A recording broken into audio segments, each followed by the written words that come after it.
Well, the easiest way to increase your pleasure threshold, that's quite a mouthful, so is to do in solo practice. You're right? And the reason for that is because you are experimenting and noting things without your partner being the collateral damage. And then you can apply that in the sexual play with your partner.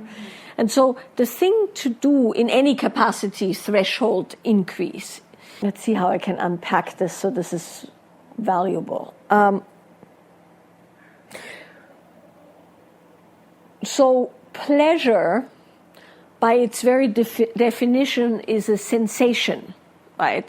And that sensation has physical aspects and emotional aspects, and sometimes mental aspects, right? So the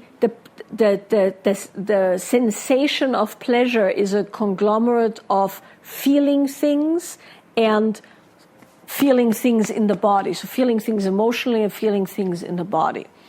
And like with any sensation, we have caps on how much we allow ourselves to feel. And one thinks that we don't want to feel anger or sadness or depression or or discontent, and we would want to feel massive joy and aliveness and pleasure. But that's not actually true. Your cap is your cap is your cap, right? So meaning how much you allow yourself to feel is how much you allow yourself to feel. So you feel the same amount of pleasure as you feel anger. And so on and so on and so on. And so it's like a band, like it's like this wave. And if it's capped on the heights and on the lows. So when you know that, then you look at every sensation as a useful sensation to be intimate with for the sake of fuller capacity.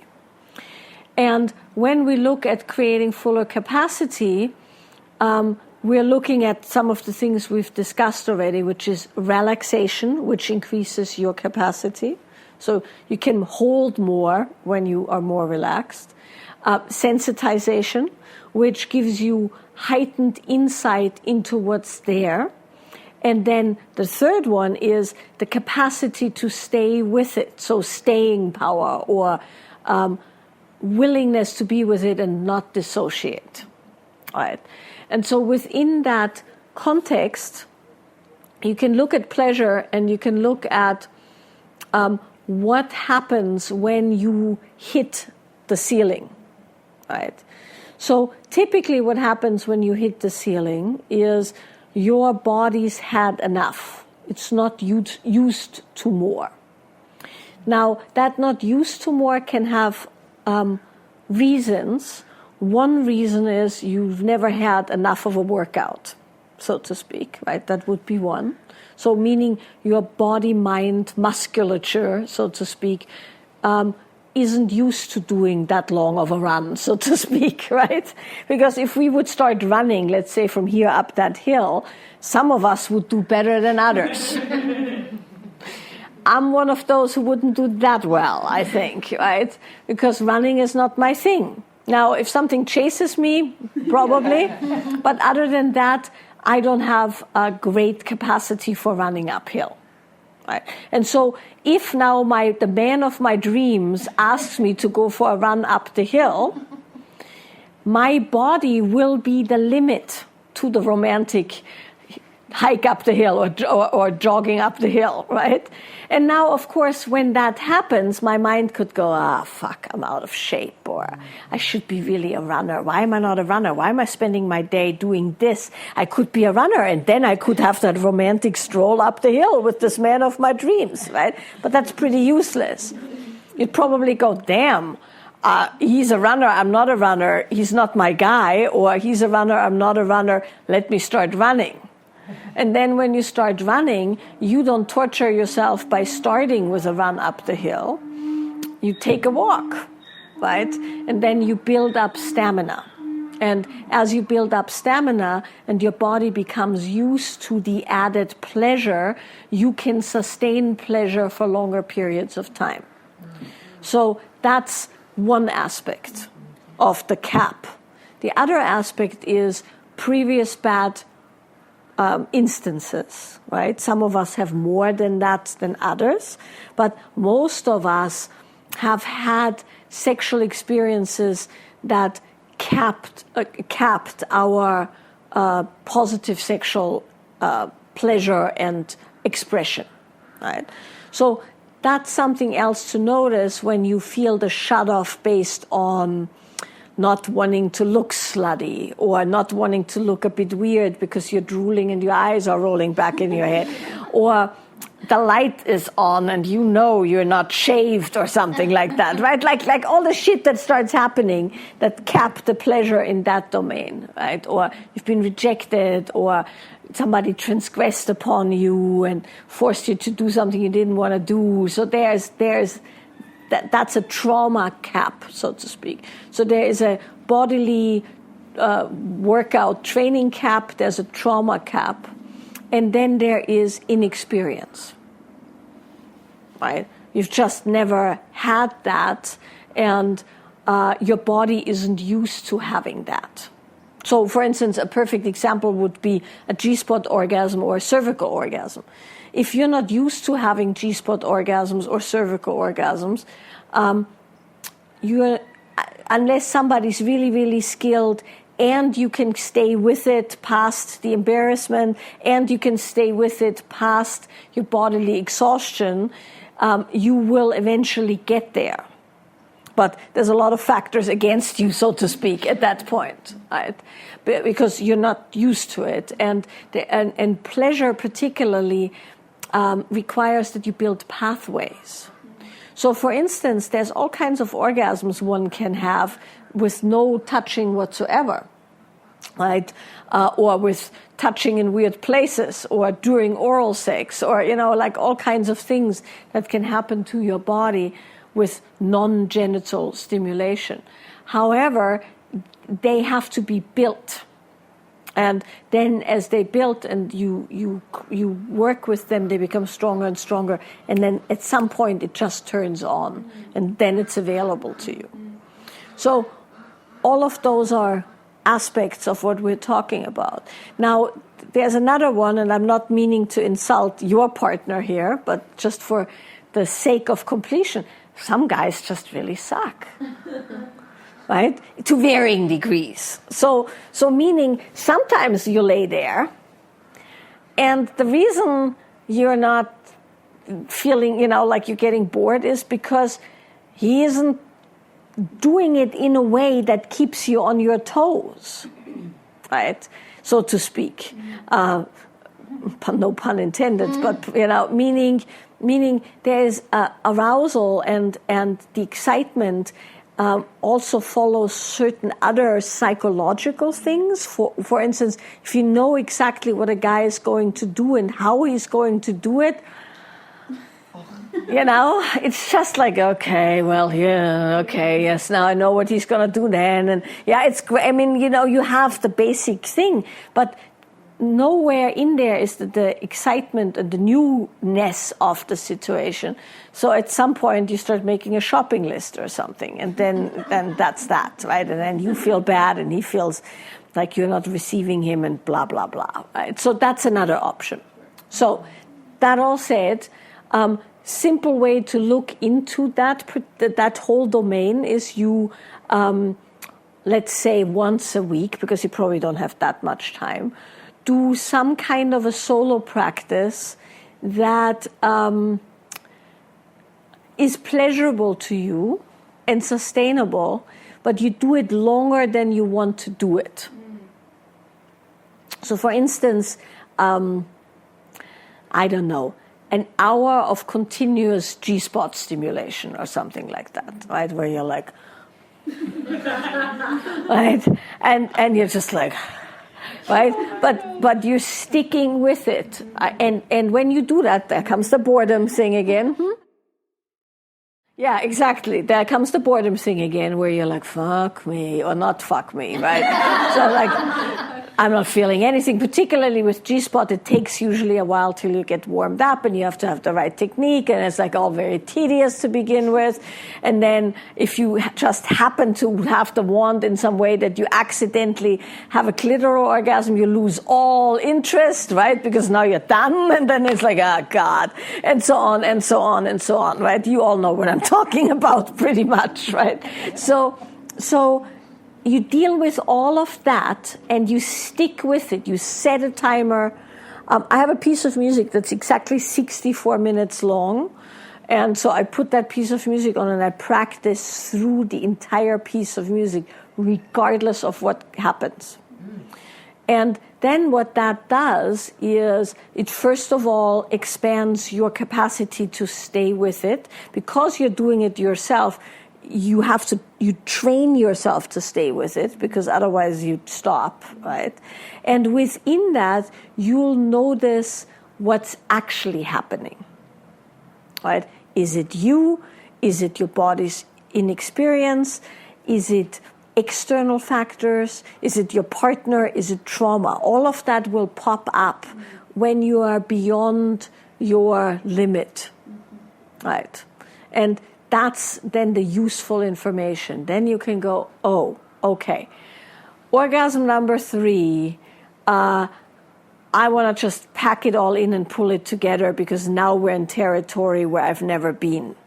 So I start clamping my body down, and then it stops working, right? And then you go, okay, well, let me relax my body. Let me do a different posture. Let me work with my breath. Let me do some nonlinear, right? Like, and then you work on that. Or you go, oh, okay. Every time I kind of really open, I suddenly have a flash of that last relationship and the pain it caused, and I really opened myself. So then you feel that, and you cry while you masturbate or whatever, right? And you scream and you shout and you swear, and you put little daggers with your left hand while you into the voodoo doll of your ex while you're still going with your wand, whatever it takes. You notice what are the factors, and you dismantle them. Right, so that's how you build pleasure capacity in an organized fashion. In a less confronting and more global way, you can start incorporating sensual awareness and engagement into your life every day, where you make a concerted effort to have that cup of tea, to smell that orange blossom, to taste the chocolate, to listen to some music, where you enrich your senses so your senses are more available to you in the interaction. So that's a much longer process, and not as revealing as the really go there with the thing. And then what you can do at that point, when you know where your things are, then in your engagement with your partner, you can start to discern what's what, right? And then it's a lot easier, because then you'll know, okay, this is my body not being able to deal with anymore. So now it's time to relax a bit and say, hey, back off for a moment. Or you see you get triggered by some old stuff, and then you have a few options, right? You can stop and deal with it with yourself. You can stop and talk about it. Probably not so good, but it depends on the situation. Or you can work with it by releasing it from your system, by moving in certain ways, or having certain kind of built-in mechanisms where you can put that aside. And then also, if you notice that your partner is just doing something that's, no longer doing it, you'll mix it up. Right? And that might be as simple as turning around, or sitting up, or moving your body differently, or whatever, right? Or switching off and pleasuring him for a bit till you are no longer so bored or whatever, right? I mean, it's two people, and so you can guide things as much as he can, subtly or not so subtle. Yeah. It doesn't matter how good your discernment is. There is so many things that you don't even know about that you'll pick up, because in sexual engagement, particularly in penetrative sexual engagement, you pick up all kinds of shit, back to the beginning of time, essentially, right? That are not yours necessarily. They might not even be his. They might be his previous sexual partners or stuff from his mother's sexual past or whatever, right? Like there's all kinds of stuff that plays in, and then you bring your partners to the occasion, and so it's essentially an orgy, a subtle body orgy, an energetic. There's lots of people in the room, and so it becomes very unwieldy to discover. In solo practice, you can discover it, and you can stop, and you can start, and you can make notes, and it's not everybody's whatever you want to say, cup of tea to do those things. But I found for myself that when I would go on these explorations, it had really far-reaching effects on my entire life. Right? Because, like I said, your sexual capacity is also your capacity to deal with grief, or deal with a difficult situation, or deal with difficult human, because you're just so much wider. Right? And so one of the things, we talked a little bit on the first check-in, one of the things about the book I wrote and the things I teach, they're road-tested in pretty darn difficult situations. I lost my teaching partner in a horrendous accident where I had to find him and then identify him and then cremate him and then drive his ashes to Canada and have him buried there with his mother, right, and his family. And then with the house, right? So the things that made it so I lived through all of that, and not only lived through all of that, but had the capacity to build that garden again and build the house again and continue teaching. We did our first teacher training on the 15th of January. The house burned on December 4th. Right? So that's a direct result of built capacity. And so when you do these explorations, you're not doing them just for your partner's sexual enjoyment or yours. You're doing them for your capacity to really, go at it in the world in a way. Bad things will happen, and also really good things will happen. And you want to be able to have them both. We have tension patterns that cause arousal.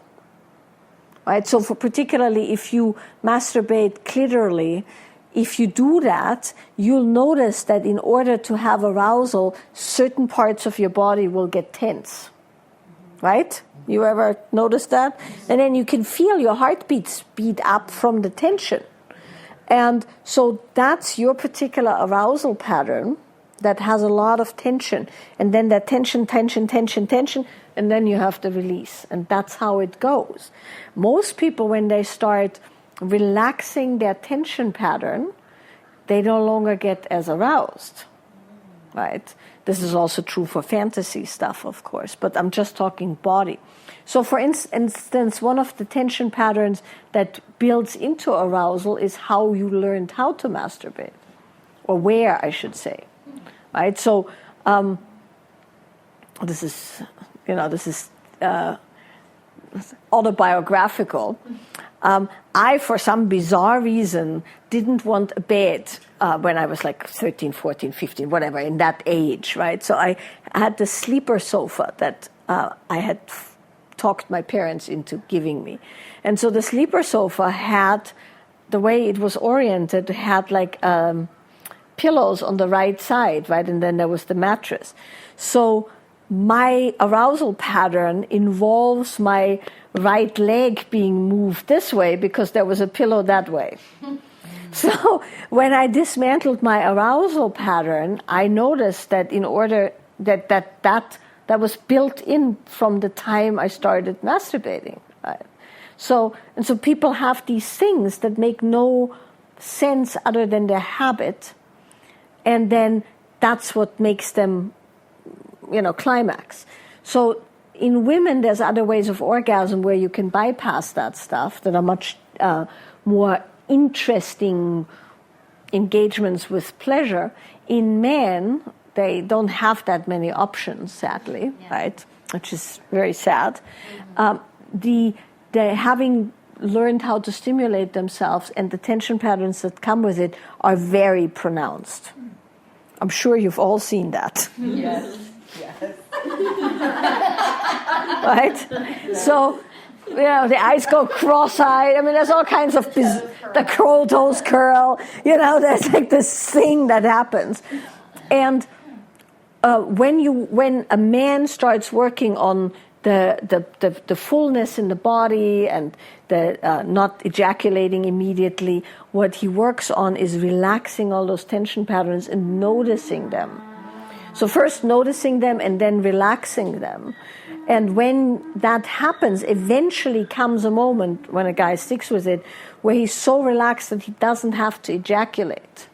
And at that point, the pleasure will travel through the body. And in yogic practices, of course, then there's things you do. You spin the chakras and all kinds of stuff. And you visualize stuff going up and down and the channels. But that's a different story, and that's not useful for the everyday man. But it's relaxation. So how you would practice as a man is you would masturbate with that relaxation and notice what happens. So those are some of the things around capacity and pleasure. So you're with a man sexually, intimately, and you can feel past sexual partners and past stuff on him.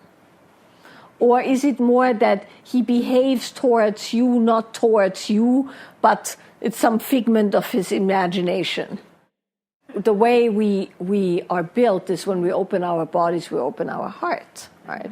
While men, that's not true, right? They can open their body. They don't open their bodies. That's why it's not, there's no, that when you look at it, right, there's no breach unless you're, anally penetrating him. Then there's a breach, and that does something to men, right? Emotionally. Which is why, in dominance and stuff like that kind of stuff can happen. But let's just say you're having regular penetrative sex. You have to open yourself. He doesn't. And so men tend to be much less attached and much less easily, entangled with women. So what you usually feel is not his attachment to who came before, but her attachment to him. That's still sticking, to the subtle body, so to speak. Right. So you have two options. The preferred option is that if somebody was there before, so to speak, you push that something out by being more. That works really, really well, right? Because the nature of imprints is that the deepest or fullest imprint is the one that stays. When you are the fullest imprint, the previous imprint recedes. So that's a fairly easy one, meaning you just are bigger, more energetic, fuller than whatever you feel before then. And that will kind of wipe the slate, so to speak. And that's almost always true, both with men and women, right? That the deeper, fuller imprint erases the other ones. So that's one aspect. But for yourself, this is a bit hokey. So bear with me. It isn't what it sounds like, but when you look at a man not as this man, but as an emissary of God, so meaning a deeper consciousness than this man maybe has, then, and you relate to God in that man, however you understand God, right? I'm not talking the religious way necessarily, but as that infinite being expressed as this man, then that stuff kind of falls away. So how that then feels is that you go, oh, there's all this guy's stuff, and there's all the things that he brings in, and there's all my stuff. But aside from that, there is us making love, right, in the bigger sense of the picture. The universe playing through a female and the male form, if you're with a man, right, the masculine and the feminine, and both of you playing with the other, and all of that, that's much, much bigger than that. And when you orient towards that, it has an interesting effect of eradicating all that me. It's one way to say, and she, and he, right? And it becomes a much bigger playing field. And in that playing field, something really interesting happens where you dissolve that personal stuff. And then there's a transcendental quality, even though you might have really hot sex. It's not that suddenly it's like, ooh, it's still hot sex, but it's bigger than the two of you, and that takes everything else out. So the key would be to attend to this man, not as this man, because that's always small potatoes, so to speak, but invoke in that man the deepest, whatever you want to call it, God, and invoke in yourself the deepest aspect of you who wants to bring that out. And that is a nice remedy. So you could also just sage him vigorously. There is a reason why there is certain rituals, right? Meaning, when you look at traditions all over the world that do smudging, for instance, right? Smudging is considered something that disrupts some of the stuff that gets stuck to us. And, they can measure your electromagnetic field and stuff like that. It's not as esoteric as it sounds. And it's been shown that certain rituals alter information in the epigenetic realm and on the I wouldn't say subtle body realm. So it's not a bad idea, which also feeds back into the orienting to something bigger than yourself, if you can, if that's possible, to do some ritual entering into the situation. And even if that's just that you prepare your bedroom and prepare yourself in a way. He doesn't need to know about that. So it feels that his stuff isn't welcome to come in here. That's totally doable, right? And you sage your room before then, or Palo Santo is a lot more pleasurable than sage as a smell, right?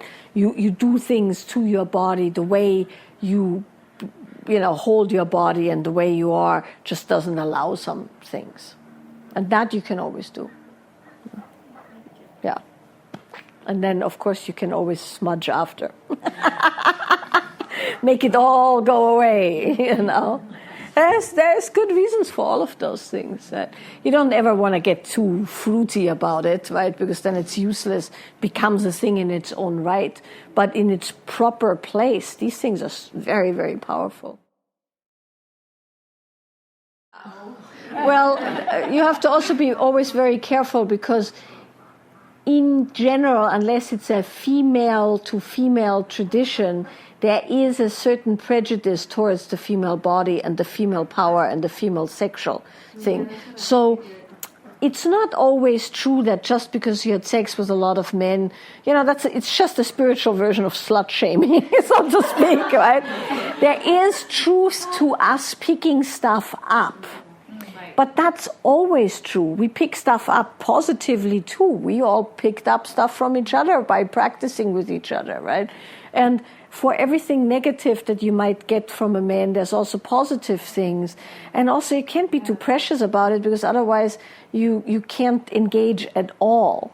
So the key isn't that you now, prescribe to some other person's pseudo-spiritual, somewhat puritanical view of how women are, because they don't have the same things for guys, right? I mean, men are not told they're impure if they fuck around in those traditions, or any traditions for the most part, right? Unless you're a priest, and then you should keep it to yourself. But, there is an understanding that when women do that, that's a bad thing.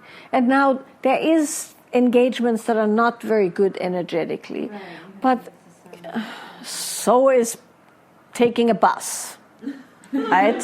Also not very good energetically, or being on a plane, or whatever, right? So it's no good applying those, principles, because what it does is it forces you to conform, and that's what these things are for.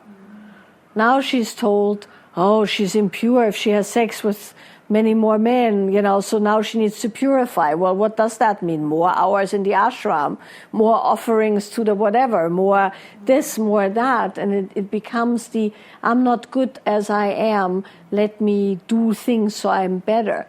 You could just be very practical and go, for instance, in a self-pleasure practice, who is still stuck in there, and boot them out of your system, right? Through doing nonlinear release, showering, washing, journaling, speaking to a therapist, saging, exercising, whatever you need, exercising, right? And then next, right? It's one precious life, and how much of it do you want to think about things that potentially you did wrong? I mean, any one of you who has children knows that you can tell them all day long which mistakes they shouldn't make because you've made them, and they're like, yeah, whatever. And then they'll make them, and then they'll learn, and hopefully they'll live. And that's what we do as humans. So you can't. And my teacher, who was a woman, of course, and from a female lineage, had a very strong stance on that. She was very discerning in whom you combined yourself with, but she was also very clear on the fact that there's certain things you have to get out of your system, or you will have cravings, right? And one of the things is that when you haven't dealt with your sexual stuff, you'll have cravings, and those cravings eventually down the road can get you into some really silly situations. So by all means, most women nowadays have had quite a bit of random sex, right? Some people have engaged in what one can only call sports fucking, right? And that doesn't make you a bad spiritual being. It's just what you had to do, and then you become sensitive to your body, and you do what needs to be done so your body is optimally present for your life. And then you're actually empowered by yourself and not by a guru or a teacher. And I think that's really important. So, when you commit to a practice, and I'll talk about practice in a moment, but when you commit to a practice, what you're committing to is that you are doing something regularly, right? Because that's why it's called practice. You're not playing the piano if you've played once, So in order to get good at anything in the body, which is why we did rounds over rounds over rounds, is because the body needs repetition to learn. And without repetition, your learning is simply mental. And mental understanding of something does not translate into bodily fluidity, particularly not in the sexual relational realm. So just because I've read every book about sharpshooting, right, doesn't mean I'm a sharpshooter. I'm an arm jockey sharpshooter. When somebody hands me then a gun or a bow or something like that, my body doesn't know what the hell it's doing. So practice is the willingness to learn something through repetition. So within practice, there's a few aspects on. So I told you why to practice, and now what we're looking at is what's the most effective practice, right? Most effective practice is a practice you actually do, as my teacher always used to say, right? And with that said, you have to make your practice such that you actually can do it. So aspirational practice is useless. I will be dancing an hour a day for this next month, right? Day 3, it's done. But a minute a day you can probably do, and you can always expand it from there, right? So within practice, then what happens is you commit to something and you start doing it. And then, like you said, one thing that can show up is resistance to doing it that manifests in the form of, I have too much to do, this sucks, it's not going anywhere, this is silly, I'm not good at this, I look ridiculous, whatever, right? And then you don't do it. Or you do it, and as you're doing it, your mind throws up all these things. One of the ways resistance in practice manifests is by suddenly you have to run to the bathroom, or it's of utmost importance that you tie your hair and fix your sweater up, right? Or you must drink water now. The other one is boredom, right? I've done this before. Why am I doing this again? This is not going. So that's the boredom I'm talking about. That is usually the moment before a breakthrough. Now, if you're bored in your job, you could apply the same principle if you can't get out of your job, right?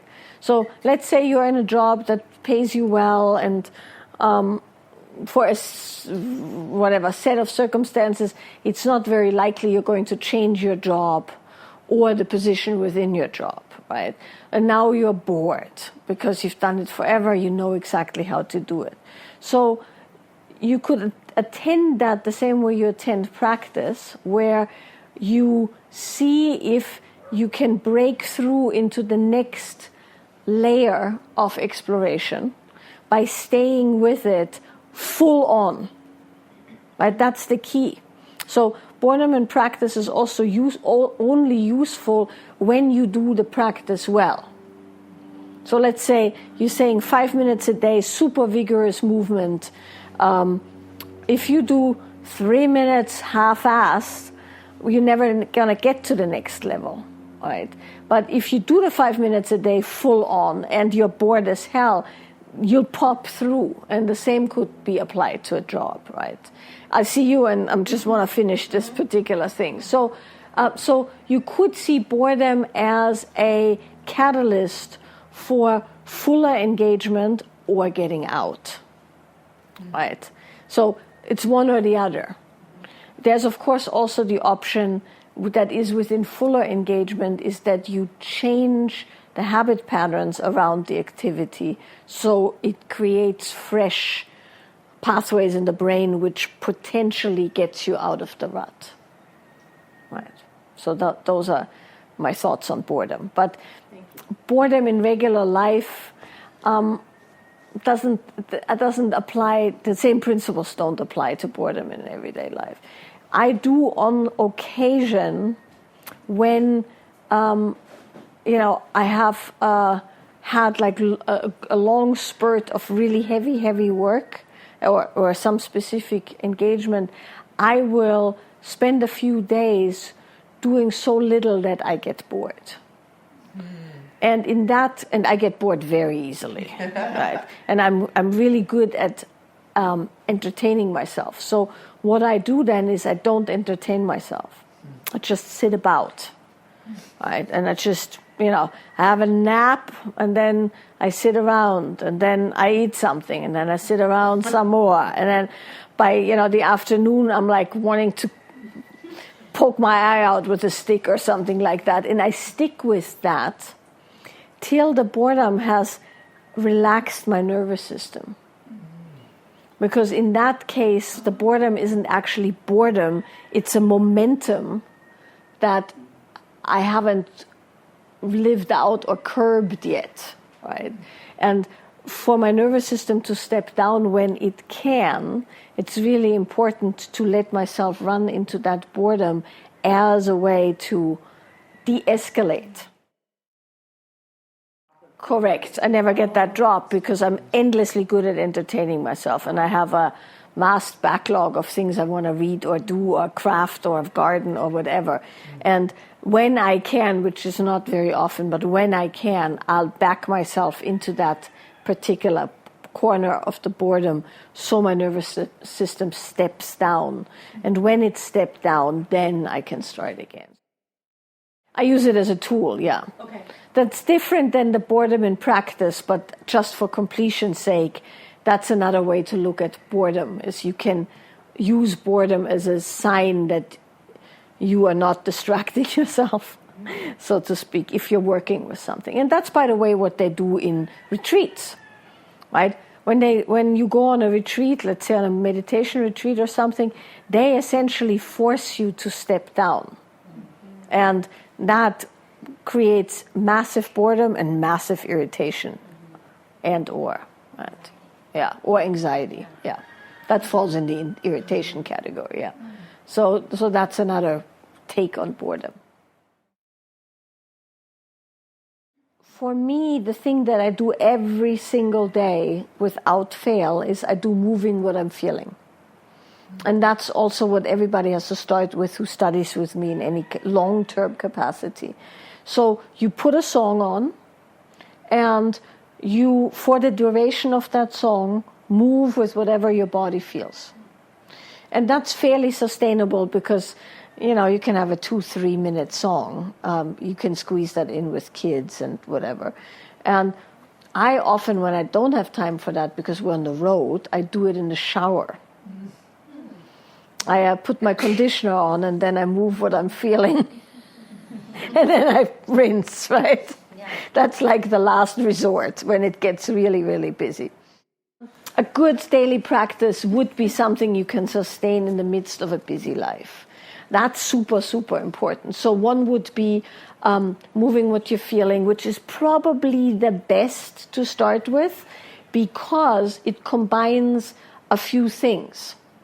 And all of them you've done in various forms this weekend, right? It sensitizes you to your body. And it sensitizes you to your body in a way that you can feel and translate what's happening inside. And this has many benefits. I'm going to list a few, right? Benefit number 1, when something happens, you actually know it's happening.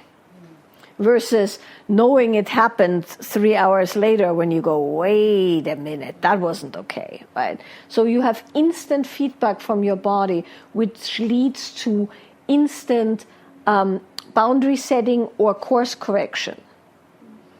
Because you don't have that lag that a lot of people have, right? It filters up immediately, so that's one. Another one is responsiveness. Sensual and sexual responsiveness, meaning you feel something and it immediately translates into a response. So it's not like you eat something and it's like, oh, that was good. It's like, right? Mm-hmm. And that, of course, is useful when we talk about pleasure, internal pleasure, external pleasure, those kind of things. It also awakens your senses because suddenly every sense gives you input and that input produces an immediate moving what you're feeling. Right. And then third, it brings your intuition online because intuition is nothing else but distinctions that your body has that are noted and then made known. Right. And when you don't hear what's happening in there or don't translate it, your intuition doesn't come fully online. You don't trust it, right? But with moving what you're feeling, you're sensitizing yourself to your body. That's one aspect. Other aspect is that we've done this a little bit with the hip movement, which would be the other practice you could play with, is that the energy goes from the head into the lower body. which once again enlivens the body, is the precursor to pleasure, makes pleasure easier to locate, takes some of the tension away, and connects you with the power center. So all of that happens in moving what you're feeling, and it happens in the hip circles as well. When you do the hip movement, that same thing happens. So that would be a good first step. And it's super simple. You can also do it in a non-linear format where you're on hands and knees, if that's nicer for you. Where are you? Where you were saying you pop out of your body. So that would, on hands and knees, would probably be the way to go then, because that makes it so you actually can't really pop out, because you're like, it's hunkered down. And again, you can do it with music or without music. Music sometimes helps because it evokes something, and then you get going, and then you just move from feeling to feeling. So that would be a good first easy step. Okay. Yeah. Well, there's a few options, right? So I'll talk about the general way that you can do that, right? As you said so rightly, we learn by resonating with other women's bodies, right? We assimilate, right? And that's how it's always been done. You learned from your elders and the women around you, and everything was demonstrated. So it's super useful to do that. And it's not always easy, and also there is a fairly strong dilution of these things because most people aren't that expressed anymore and not willing to play that much anymore, right? But from a concept standpoint, it's very important. So one of the things I do personally, and one of the things that I also put in the online course, I created the 6 months online course that goes from, you're in there, right? So you're in the new one. Yes. Yeah, so in month 6, you get specifics on that, but I'll give them to you now. So, because I still do this all the time. This brings us back to Game of Thrones. So what you do is you find clips of women who, like actual video clips or movies of women, of scenes that evoke things in your body that you don't have naturally or want to play with. And you put that up on screen and you start moving with that and in response to that. And so even if you don't have access to a lot of women, you can do it right there with a representation that's pretty full on, because of course in a TV show or whatever, there's no stopping and starting and is this okay or whatever. It's this full on thing. So you essentially merge with that character, and then, which is, by the way, a form of deity yoga, right? You just merge with that character and you become that character through your body, and then that informs your body and makes your body wider. If you curate like little scenes, right, that do this, that evoke something, and then you watch it and then you move it and then you move as it, that's super useful. And you can endlessly amuse yourself. You can pick flavors that are medicine, flavors that are nourishing, uncomfortable flavors, comfortable flavors. So that's one thing that I do regularly. Another thing that I used to do, no longer because I don't have time, but I used to go when we were in other places in the world, and we'd go out dancing in the evening. And I would just move as other women. Right? I'd just go on a dance floor, and there doesn't have to be crazy interaction. And I'd go, oh, this is interesting.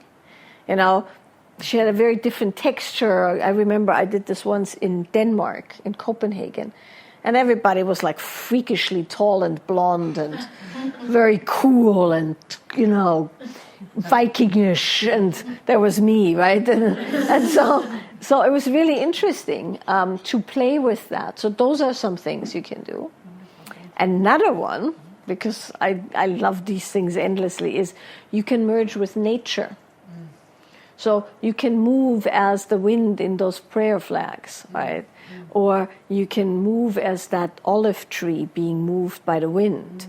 Or, the ripple of the water when the turtles play in it, or as a turtle, or as a thunderstorm, or whatever. So you can engage with your body as the flavors of nature. So yeah, those are some options. Yeah. And I'm planning in the fall, in the later fall, I'm going to do a 5-day here. That's elemental practice. And because I'm creating an online elemental as well, and so I'm like so into the elements right now.